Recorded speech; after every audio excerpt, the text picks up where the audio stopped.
Welcome back to another technical deep dive here in the debug zone.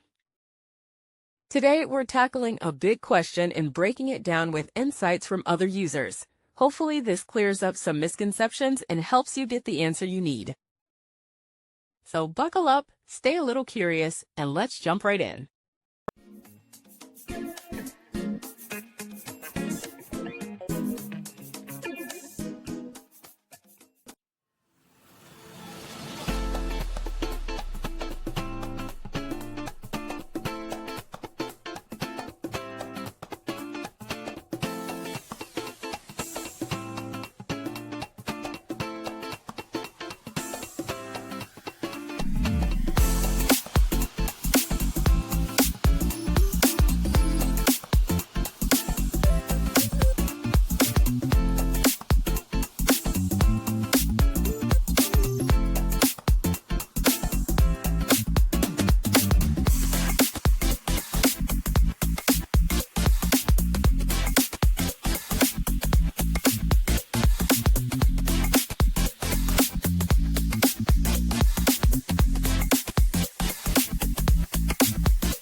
And that's a wrap.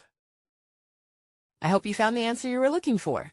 If you did, take a second to hit that subscribe button. It really helps out. And let me know in the comments which solution worked best for you.